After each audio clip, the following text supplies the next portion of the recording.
Okay, so I've brought the tracks into Reaper, and so I have tracks 1 and 2, 3 and 4, and I'll play track 1 and 2 for you now.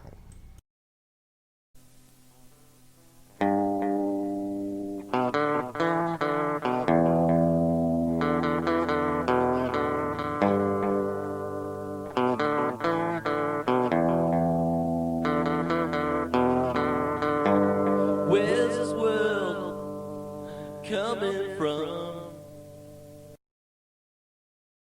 So as you can hear, you've got guitar on the extreme right and a vocal on the extreme left. So that's how the 4-track would record it. Recorded it on the extreme ends, and in the actual mixing section of the recorder, that's where you panned it where you wanted, but it physically recorded it that way. That's why it sounds like that. And as I mentioned, the tracks 3 and 4 come in reversed, and I'll play you that now.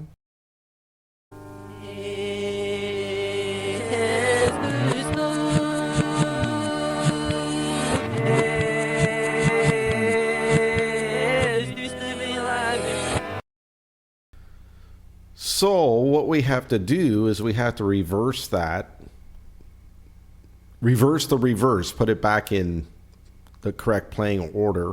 So I'm going to go under Item Settings, and I'm going to select Reverse Active Take. And I'll rewind that, let you hear it.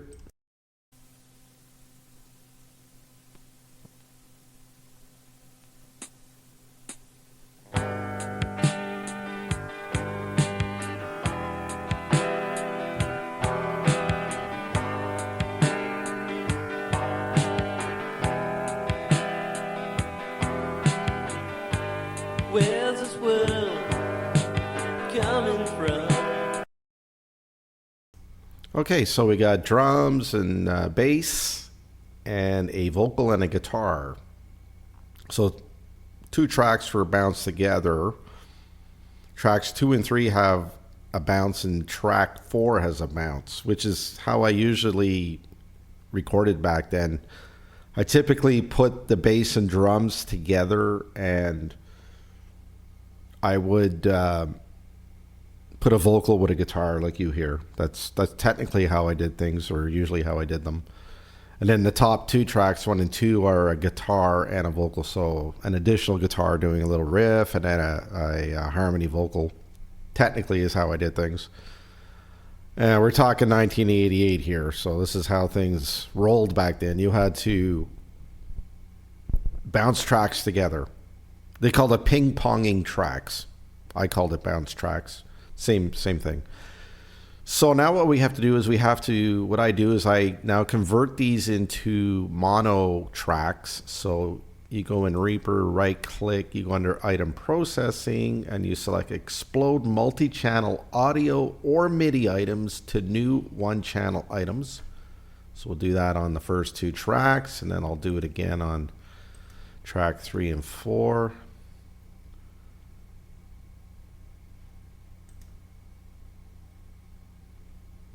Okay, so Reaper knows enough to mute the original stereo tracks, so let's hear how those sound.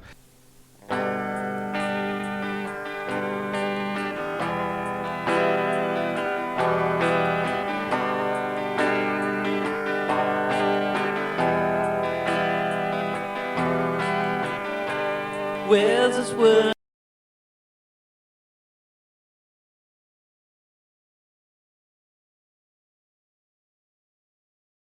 And I'm going to now solo this one for you, which is drums and bass.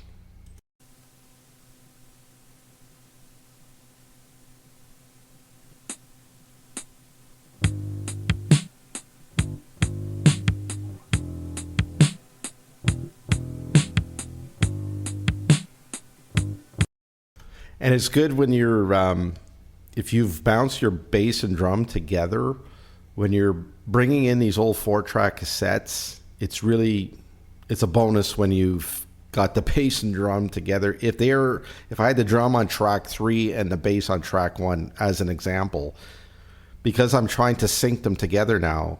The thing about a cassette player is it's got a motor, and it's not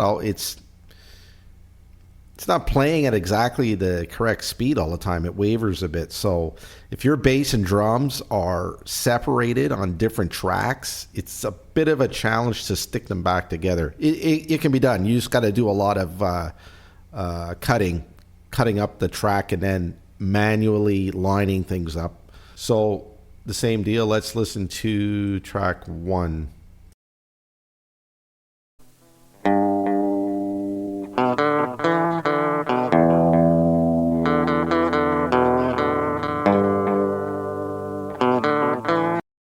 Coming from, and where's this world going to?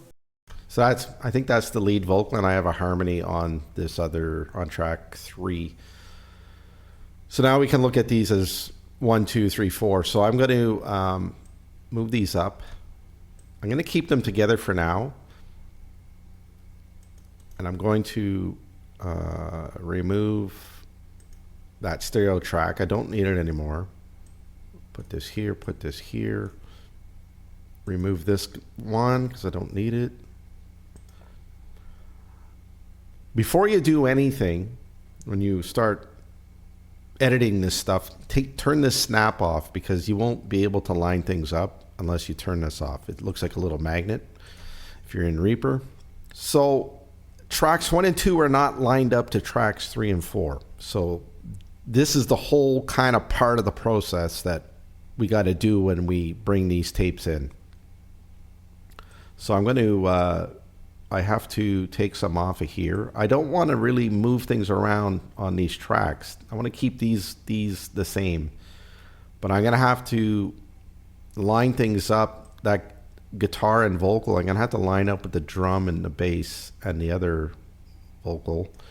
I'll keep my count just so I have something.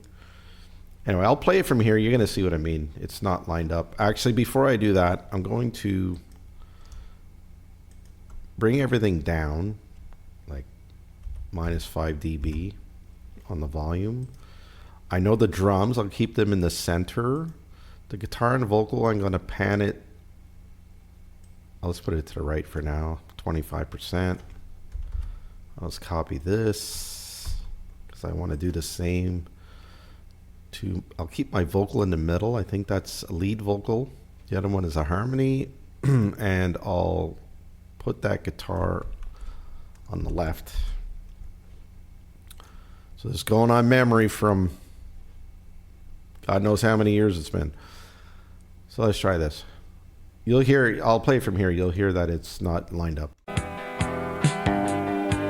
Where's this world coming from? Okay, so this riff has to come in right at the beginning. So let's line this up. I'll mute this one for now. Okay, so what I do is I expand the track so I can visually see it better.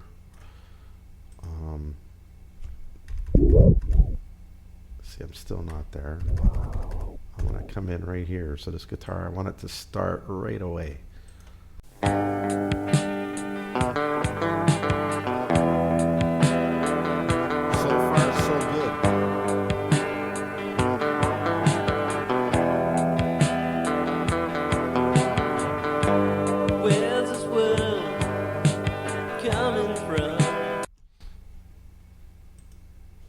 Okay, so far so good for that guitar, but it is going to go off eventually. It's not going to stay nice and tight with the drums because it's a tape playing a cassette, so it's going to waver.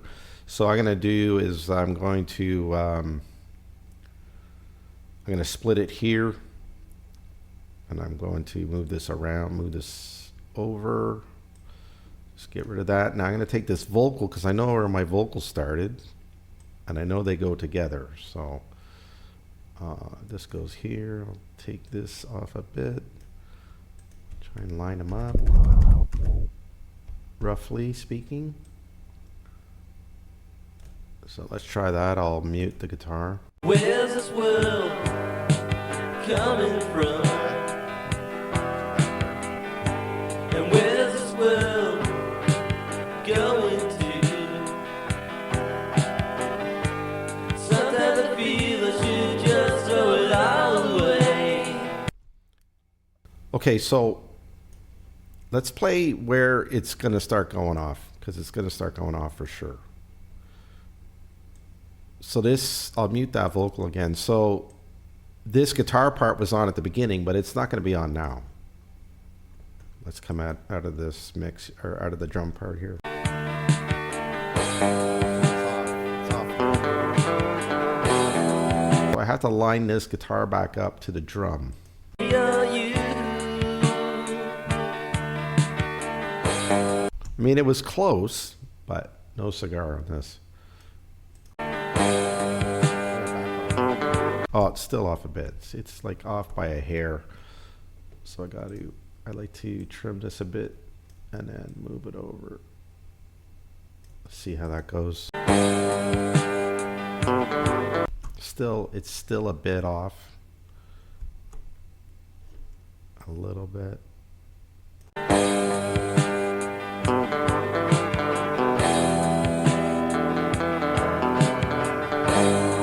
So as you can hear here, it's not on anymore, right? So it should have landed on that cymbal. So what I'm going to do is, I'm going to do a split here. I'm going to split it at the cursor. And what I'm going to do is I'm going to insert a new track. Bring that up here. And I'm going to bring this guitar down here. And I'm going to line it up from here now. So this one is going to be okay. Let's try it again.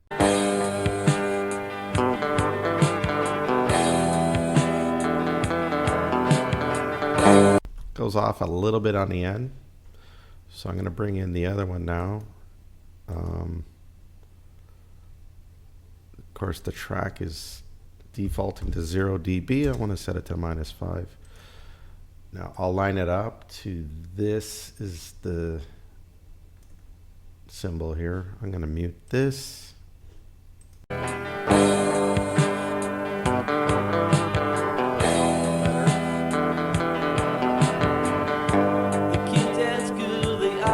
Okay, so that was good. Now I'm just going to cut that there, or I mean split. I'll drag it up here for now. But here, let me just see. I'll show you what I mean. Okay, so let me unmute this guy.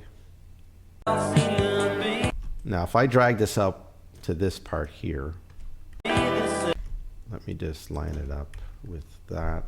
That's where it starts, sort of drum. The cymbal crashes, so let's see.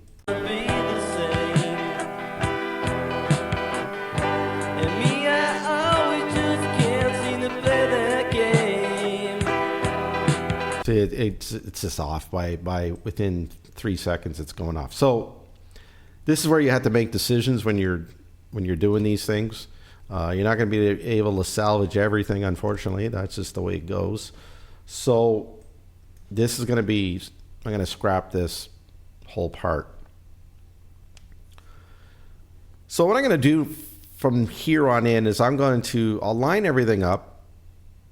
I'll cut things up and line them up, because I'm not going to do this live. It will take too long. And I'll come back and play the song once it's all set up and everything lined up properly. Okay, I'll check you back. Okay, so I've got everything lined up as good as I'm probably going to get it. And you'll notice that the vocal I had to cut a lot because it just wouldn't line up. So tracks 3 and 4 are the ones that I key off of as far as timing is concerned. And so it's just the harmony vocal I've had to cut up, as you can see. And then here's a little lead part I did. And I've had to cut that up to get it to time properly. And that's pretty much it. I'll just play it from. I'll play it from here. I think this is like the somewhere in the chorus. I won't hesitate, just come on and show me the way, and I'll leave it today.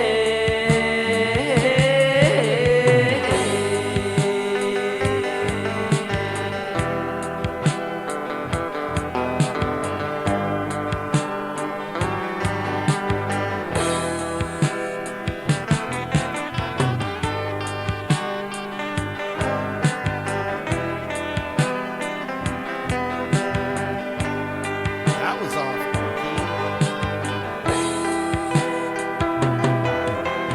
There's always the G on those Gibsons. I know how you fix them now, but I didn't know when I was 18. So yeah, the G always went out of tune.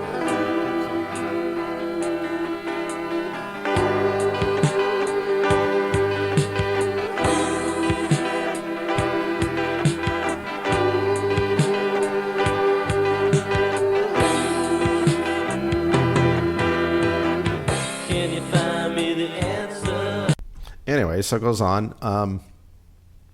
And this part here, I tried to bring that delayed guitar back in, doing the strumming, just for a couple of bars, because I can manage it on a few bars, but and it wasn't too bad there. So anyway, so that kind of wraps up the lining things up and bringing this song into the digital world.